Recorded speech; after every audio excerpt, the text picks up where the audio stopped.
बात कर रहे हैं किस तरीके से बघेल दिल्ली तो लौट आए हैं, लेकिन पंजाब कांग्रेस का खेल अभी भी जो है खत्म नहीं हुआ है।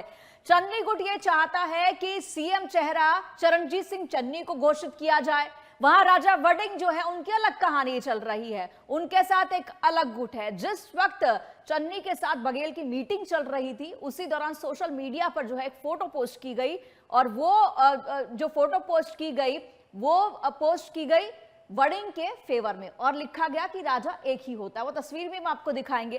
तो तमाम चीजें जो है इस वक्त चल रही हैं कांग्रेस में, गुटबाजी। ये तस्वीर जिसकी हम बात कर रहे थे, इस तस्वीर में देखिए कि किस तरीके से पीछे एक शेर की तस्वीर है, और सामने जो कैप्शन इसमें लिखा गया था वो उस पर लिखा गया था कि राजा एक ही होता, शेर एक ही होता है। और वो शेर पंजाब का शेर बताया गया, पंजाब कांग्रेस का शेर वो बताया गया है, राजा वड़िंग को बताया गया है इस तस्वीर के अंदर शेर, कि शेर एक ही होता है। अब आप इससे समझिए कि दोनों गुटों के बीच में क्या चल रहा है, कौन जो है वो सुपीरियर है, कौन अगला सीएम का चेहरा होगा, लड़ाई इस पर ही है। यहां पर अगर चन्नी की बात करें तो चन्नी का कहना है कि भाई सीएम चेहरा अगर आप हमें बताते हैं, घोषित करते हैं, तो हम उसी हिसाब से काम करेंगे। अब ये स्थिति जो है आप समझिए कि पिछले विधानसभा चुनावों जैसी हो गई है, जब नवजोत सिंह सिद्धू जो है वो रूठ गए थे, घर बैठ गए थे चुनावों के समय में, क्योंकि पहले जब उनको प्रधान बनाया गया और पंजाब कांग्रेस की प्रधानी उनको दी गई, उसके बाद उनको लगता था कि कैप्टन हटेंगे तो भाई हम सीएम बनेंगे, लेकिन उनकी उम्मीदों पर पानी फिर गया और चरणजीत सिंह चन्नी को सीएम बना दिया गया। अब कुछ सिनेरियो जो है यहां पर, हालांकि सीएम की कुर्सी तो है ही नहीं कांग्रेस के पास, लेकिन जो कुर्सी मिल सकती थी, पॉसिबिलिटी हो सकती थी, लेकिन वो पॉसिबिलिटी भी अब जो है कांग्रेस खत्म कर रही है इस गुटबाजी की वजह से, अपने पैर पर कुल्हाड़ी मारकर। और इस पर ज्यादा चर्चा के लिए हमारे साथ राजनीतिक विश्लेषक जुड़ गए हैं, सुरेंद्र पाल जी हैं। सुरेंद्र जी, आपका बहुत बहुत स्वागत है। सबसे पहले जो आज पूरा सिनेरियो हमने पंजाब में देखा है, पंजाब कांग्रेस को लेकर के देखा है, उसके बारे में आप क्या कहेंगे? एक तरफ तो है चरणजीत चन्नी पहले पहुंच जाते हैं मीटिंग के लिए, लेकिन बघेल देर से पहुंचते हैं, मीटिंग चलती है 2-2.5 घंटा।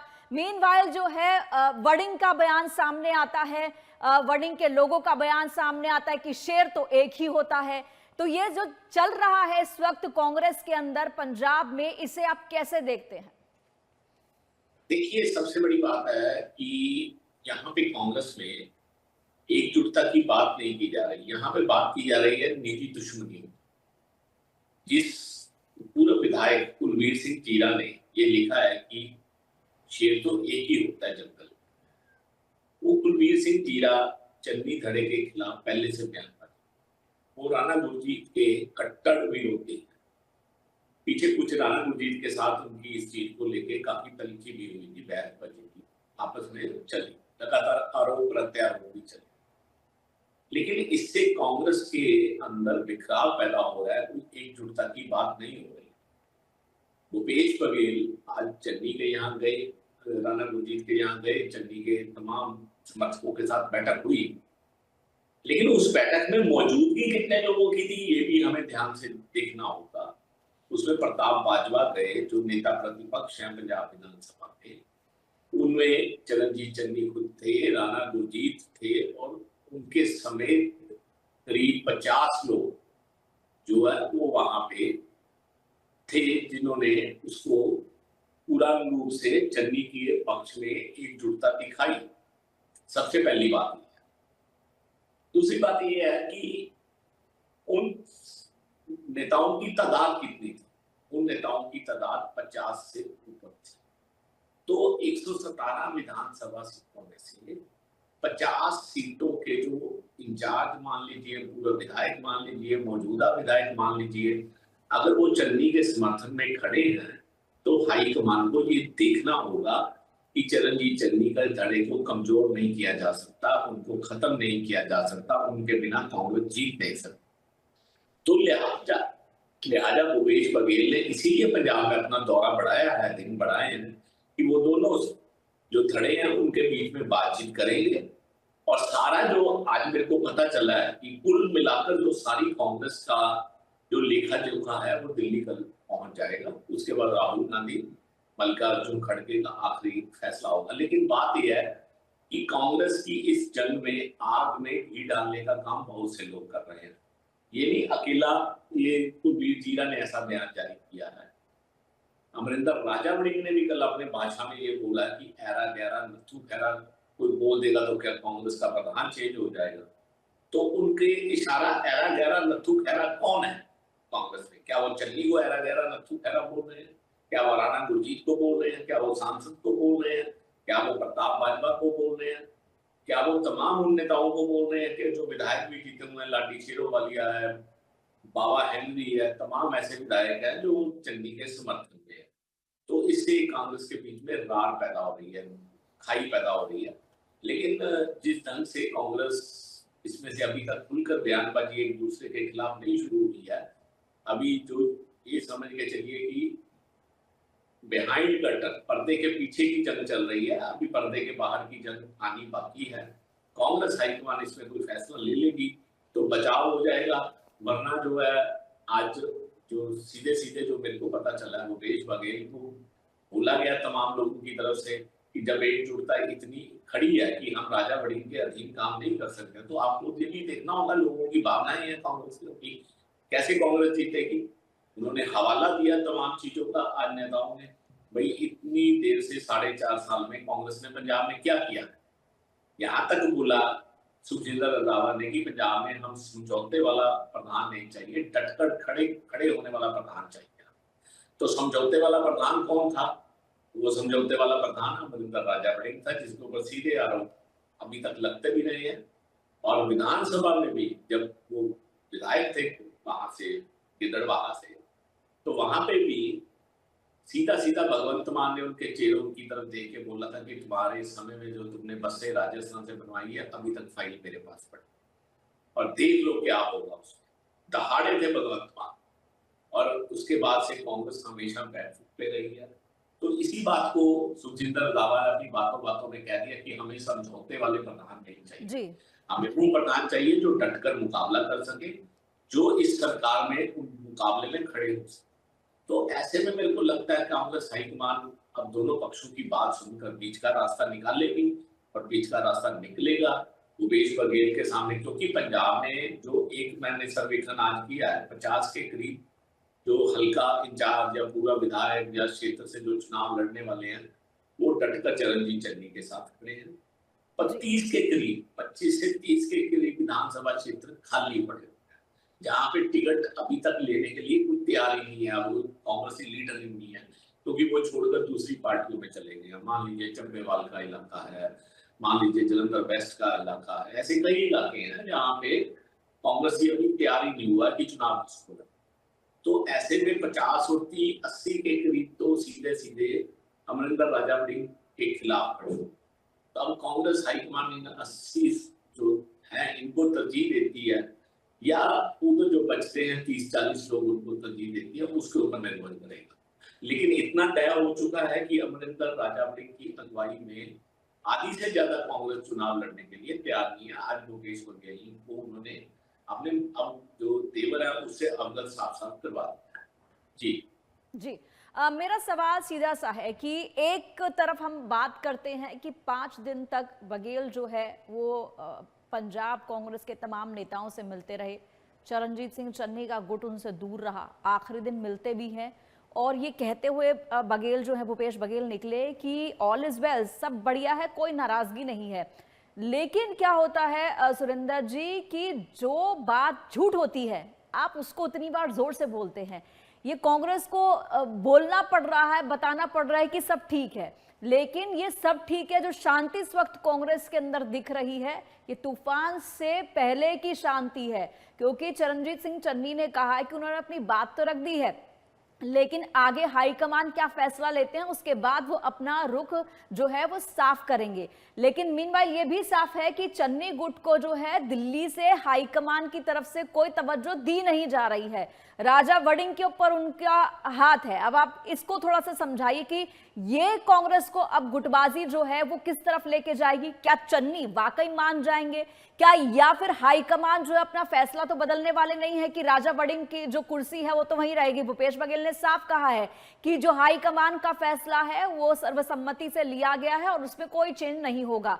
अब जो अगली शर्त चन्नी ग्रुप ने रखी है वो ये रखी है कि सीएम का चेहरा चरणजीत सिंह चन्नी को रखा जाए ताकि आगे की तैयारी चुनाव की जाए। नहीं होता तो क्या होगा, अगर हो जाता है तो कांग्रेस कहां होगी?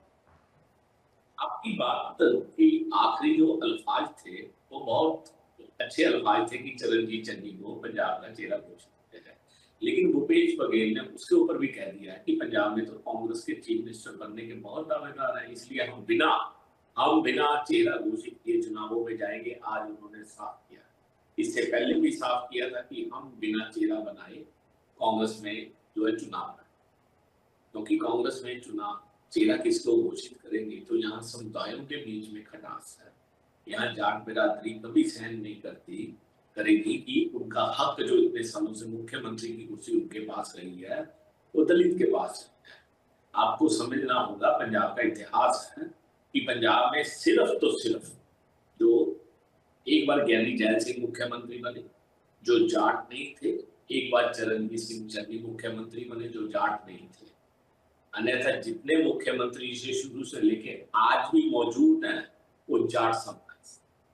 तो जाट समुदाय कभी भी ये सहन नहीं करेगा कि पंजाब में मुख्यमंत्री की कुर्सी उनका हक जो इतने सालों से आजाद 1966 के बाद की बात कर रहा हूँ, जब पंजाब पुनर्गठन हुआ, हरियाणा और पंजाब अलग हुए, तब से बात की मैं बात कर रहा हूँ। चाहे वो जस्टिस गुरनाम सिंह बने, चाहे वो प्रकाश सिंह बादल बने, सुरजीत सिंह बरनाला बने, हरचरण सिंह बराड़ बने, ये सारे जाट मुख्यमंत्री हैं। लेकिन दो बार जो है एक चन्नी दलित मिले हैं और एक ज्ञानी जैल सिंह जो है वो ओबीसी से रहे हैं, जिसे पिछड़ी श्रेणी कहा जाता है, बैकवर्ड क्लास से रहे हैं, अन्यथा पंजाब में जाटों का बोलबाला रहा है। तो ऐसे में अगर कांग्रेस बहुत बड़ी गलती करेगी, जाट को अगर वो चन्नी को मुख्यमंत्री घोषित करेगी अभी, तो एक बखेड़ा जरूर खड़ा हो जाएगा पंजाब में। बखेड़ा ये खड़ा होगा जाट समुदाय के लोग जिस तरह 2022 में इन्होंने चन्नी की टांगे खींची थी, वो लॉबी जाटों की लॉबी फिर से तेज से बहुत हैवी हो गई। ये बात क्लियर है। दूसरी बात ये है कि अगर जाट को घोषित किया जाता है तो निश्चित तौर पे जो 42% रिप्रेजेंटेशन है पंजाब में दलितों की आबादी है, 42% के आसपास दुआबा की आबादी है, अन्यथा पंजाब में 32%। अगर ये 32% और 42% वाला जो मामला है ये बिखर गया तो कांग्रेस को समेटना आसान नहीं होगा, क्योंकि कांग्रेस का अभी तक का पंजाब में जब भी कांग्रेस जीती है वो दलितों ने उनको वोट किया है तो कांग्रेस जीती है। चाहे वो 2002 का मामला है, दलितों ने खुलकर मतदान किया कांग्रेस के पक्ष में तो कांग्रेस जीती है। 1997 में अगर कांग्रेस जीती है, 2017 में दलितों ने खुलकर मतदान कांग्रेस को किया तो जीती है। अगर दलित समुदाय नाराज हो गया तो निश्चित तौर पे जो पंजाब में जो सीटें अनुसूचित जाति वर्ग जिसमें रविदासिया समाज भी है, वाल्मीकि समाज भी है और भगत बिरादरी भी है, मजबी सिख भी है, तो ये सारे नाराज हो जाएंगे कि हमारा दलित मुख्यमंत्री जो है छीना गया। तो लिहाजा कांग्रेस अभी ऐसा रिस्क नहीं लेने जा रही है। ये आपके आखिरी बात का जो सवाल है उसका उत्तर है। दूसरी बात ये है कि कांग्रेस के लिए अब बीच में स्थिति फंस गई। सबसे बड़ी बात फंस गई क्योंकि अब कांग्रेस के पास रास्ता सिर्फ ये बचता है कि पंजाब में अपनी नैया कैसे पार लगानी है, कांग्रेस को एकजुट कैसे करना है। लिहाजा अमरिंदर राजा वड़िंग के धड़े की तरफ से तो ओपनली बयानबाजी शुरू भी कर दी गई है। हालांकि कुछ दिन पहले मदन लाल जलालपुर जो चन्नी के खेमे से उन्होंने बयानबाजी खुलकर की थी, अब आज एक किस्म से पूरी तरह कटाक्ष कुलबीर सिंह जीरा ने किया है। तो ऐसे में मामला जो है और गर्मा गया। कांग्रेस को अब एक ही हल है कि बीच का रास्ता कैसे कि जो है अगर उतारा जाए तो किसको लगाया जाए जो दोनों धड़ों को मानने। सुरेंद्र जी, आपकी आवाज थोड़ी आ नहीं रही है, इको कर रही है और थोड़ा मेरे को लगता है कि कोई इशू आ रहा है, आपकी आवाज साफ नहीं मुझ तक पहुंच पा रही है। लेकिन मैं आपके पास एक सवाल के साथ और आना चाहूंगी। आप इतिहास की बात करते हैं, लेकिन मेरा ये कहना है कि पंजाब की राजनीति कभी आसान नहीं रही है, कभी पंजाब की पॉलिटिक्स इजी नहीं रही है कि कोई भी आए और जगह बना ले जाए। सालों हो गए बीजेपी को कोशिश करते हुए। लेकिन अगर हम पंजाब की बात करते हैं, जो कांग्रेस और अकालियों के बीच की जगह थी, जिस ऑप्शन को पंजाब की जनता देख रही थी, वो ऑप्शन के तौर पर आम आदमी पार्टी आई और इतिहास बदल गया। तो जिस इतिहास की आप बात कर रहे हैं, इतिहास तो हमेशा पॉलिटिकली चेंज होता रहता है, लेकिन कुछ सालों में अगर हम बात करते हैं तो कांग्रेस का जो ये चाल है, जो चरित्र है, जो इस तरह की गुटबाजी है, वो पूरे हम बात करें अगर भारत के अंदर जहां जहां पर भी जो है कांग्रेस थी, वहां कांग्रेस ने अपने आप को खुद डुबो लिया है। इस पर थोड़ा गौर करना चाहेंगे, हम भी आपका ध्यान भी लाना चाहेंगे, आपसे भी हम डिटेल थोड़ी समझना चाहेंगे कि जब आपके पास सत्ता है नहीं और बिना सत्ता के ही आप लड़े जा रहे हैं, ऐसे में इसका फायदा किसको पहुंचेगा? और कांग्रेस जो है, जो नंबर 2 की पार्टी हुआ करती थी, आज वो कहीं दिखती नहीं है और उसमें भी जो है लड़ाइयां चल रही हैं। तो अब आप क्या देखते हैं आने वाले चुनावों में जो ये गुटबाजी चल रही है, उसका फायदा किसी और पॉलिटिकल पार्टी को होगा तो कौन सी पॉलिटिकल पार्टी होगी? और खुद अगर कांग्रेस इस गुटबाजी से नहीं निकलती है तो आगे उसका हश्र क्या होगा?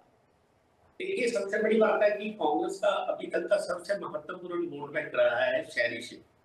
शहरी क्षेत्र में करीब 45 से 50 सीट हैं, जिनको कह दिए कि उसमें हिंदुत्व और हिंदू बाहुबली लोग, हिंदू बली धर्म के लोग ज्यादा है, व्यापारी वर्ग के लोग ज्यादा है, लिबरल मॉडरेट सिख, जिनको अरोड़ा सिख कहते हैं, उनकी आबादी ज्यादा है। ये कांग्रेस को इसलिए प्यार करते हैं। हालांकि आप सोचिए कि पंजाब में ऑपरेशन ब्लू स्टार के लिए कांग्रेस जिम्मेदार है, फिर भी पंजाब में ऑपरेशन ब्लू स्टार के बाद 3 बार सिखों की स्टेट में कांग्रेस की सरकार बनी। आखिरकार एक पावर पीछे काम करती है, वो पावर है शहरी वर्ग के लोग। तो शहरी वर्ग का लोगों का कांग्रेस के प्रति बहुत ज्यादा विश्वास है। वो विश्वास इसलिए बना हुआ है कि पंजाब में उनको लगता है कि आतंकवाद के काले दौर में कांग्रेस के नेताओं ने जो है वो पंजाब को एक अमन और शांति दी है। आज भी लोग जो हैं व्यापारी वर्ग के लोग, वो कांग्रेस को इसका श्रेय देते हैं। तो लिहाजा इसलिए शहरों से वोट कांग्रेस को बहुत पड़ता है। अगर कांग्रेस बिखरती है, कांग्रेस गिरती है, तो शहरों में व्यापारियों का वोट, हिंदुओं का वोट भाजपा की तरफ जाना तय है, क्योंकि भाजपा का 2 ही एजेंडा देश में चलता है, एक तो हिंदुत्व और दूसरा राष्ट्र। तो दोनों एजेंडों में भारतीय जनता पार्टी जो है वो पंजाब के शहरी वर्ग में बिल्कुल फिट बैठती है।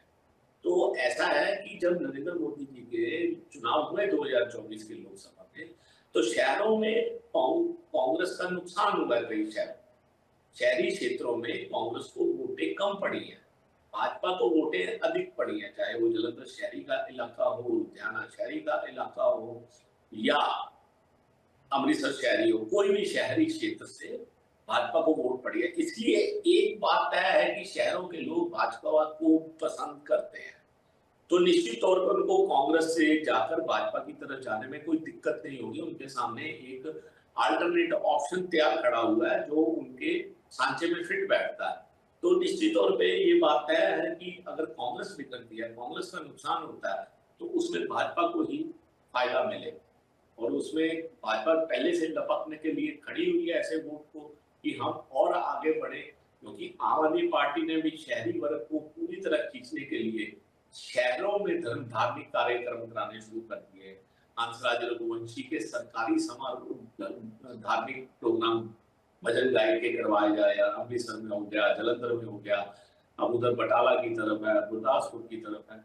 तो हिंदू वोट को खींचने के लिए आम आदमी पार्टी पूरी ताकत झोंक रही है। उसको पता है अगर कांग्रेस से हिंदू वोट छिटकेगा तो वो भाजपा की तरफ जाएगा, लेकिन आम आदमी पार्टी बीच में अपना रास्ता तैयार कर रही है। ऐसे में अब तय ये है कि वो भाजपा उनकी पहली पसंद होगी और इसमें भाजपा को फायदा मिलना तय है। जी, अब यहाँ पर हमने ये तो सुन लिया है कि किसका फायदा किसका नुकसान होगा, लेकिन इस पूरी गुटबाजी का जो है वो किसको फायदा होने जा रहा है? क्या चन्नी वाकई जो है कांग्रेस से अलग हो जाएंगे, कुछ अपना अलग करेंगे, अपनी अलग पार्टी बना सकते हैं या नहीं बना सकते हैं, या चन्नी ग्रुप के प्रेशर में आकर के हाईकमान अपना डिसीजन चेंज कर सकते हैं? किस तरीके से पंजाब कांग्रेस में कलह मची है और ये कलह कहां लेके जाएगी कांग्रेस को, इस पर चर्चा करने के लिए हमारे साथ सुरेंद्र पाल जी मौजूद है। सुरेंद्र जी, अगर सीएम के चेहरे के लिए चरणजीत सिंह चन्नी की मांग नहीं मानी जाती है तो क्या होगा? क्या वाकई वो अपना अलग गुट बनाते हैं, अलग पार्टी बनाते हैं? क्या अलग पार्टी से वो चुनाव लड़ेंगे? उसका क्या नुकसान कांग्रेस को होगा, या फिर उनके प्रेशर में आके, क्योंकि आज भी हम बात करते हैं उनके साथ, उनको मिला करके 3 जो है एमपी उनके साथ थे, 16 एमएलए थे, टोटल मिला के 60-70 लोग उनके साथ पहुंचे थे, एक तरीके का शक्ति प्रदर्शन था, ये तमाम चीजें थी। तो क्या इस प्रेशर में आके हाईकमान अपना फैसला जो है वो बदलेंगे, सोचेंगे, क्या कहेंगे? आपको क्या लगता है कि अब सिनेरियो क्या बन रहा है? ये तमाम जो पॉइंट्स हमने उठाए हैं, इन पर अगर हम गौर करते हैं तो आपको क्या लगता है कि कांग्रेस आगे क्या करने वाली है? कांग्रेस के हाई कमान, राहुल गांधी हालांकि बाहर हैं, लेकिन उनको सोनिया गांधी और प्रियंका गांधी भी टाइम नहीं दे रहे हैं चन्नी ग्रुप को मिलने के लिए। थक हार के उन्होंने भूपेश बघेल से मीटिंग भी कर ली है, लेकिन अब आगे क्या? देखिए, सबसे बड़ी बात है कि आपका सवाल बहुत वाजिब है। आगे क्या?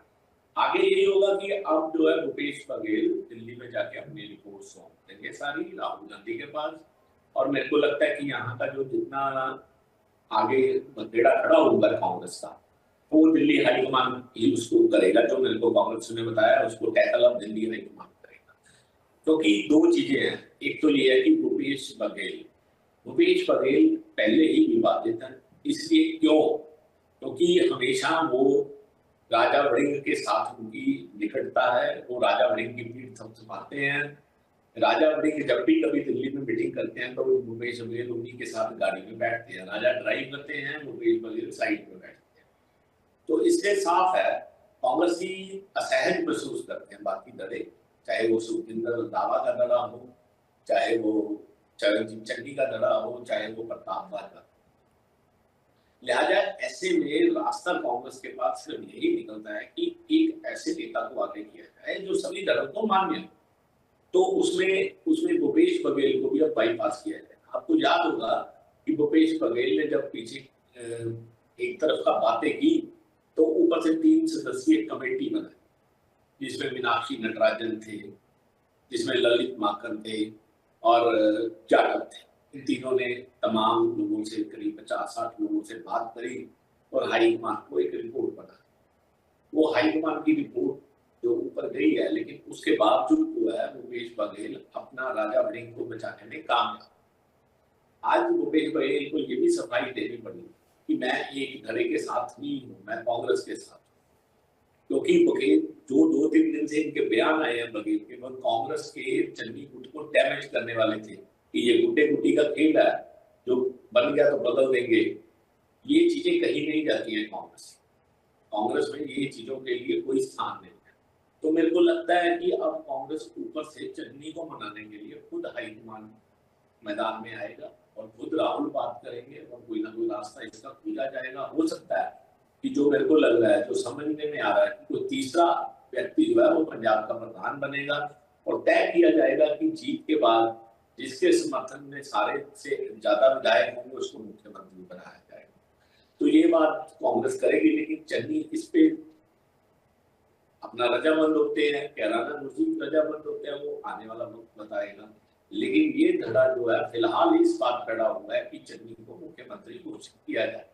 और प्रताप बाजवा जो है मुख्यमंत्री की रेस में सबसे आगे, जो राहुल गांधी के निकटवर्ती हैं। राहुल गांधी की उनके साथ इसलिए हमदर्दी है कि पिछले 20 साल से प्रताप बाजवा जो है वो पंजाब के मुख्यमंत्री के दावेदार थे। हर बार उनको हटा के कैप्टन को आगे किया गया, चाहे वो 2012 का मामला हो, 2017 का मामला हो।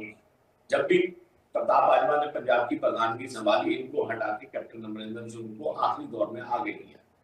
तो प्रताप बाजवा के साथ एक राहुल गांधी की सिंपैथी भी है इस चीज से कि ये कांग्रेस का इतना पुराना परिवार है और इसको जो है हमेशा प्रधानगी से मैं हटा के अमरिंदर राजा वड़िंग को उसको कैप्टन अमरिंदर सिंह को देता रहा। तो इसीलिए प्रताप बाजवा इस पूरे एपिसोड में एकदम से शांत बैठे। वो ना तो कोई बयान जारी कर रहे हैं, ना कोई मीडिया से बात कर रहे हैं। हालांकि विधानसभा में विपक्ष के नेता है, वो सभी दलों में बैठ रहे हैं। वो भूपेश बघेल से भी मिल रहे हैं, वो चरणजीत चन्नी के धड़े में भी आज बैठे हैं।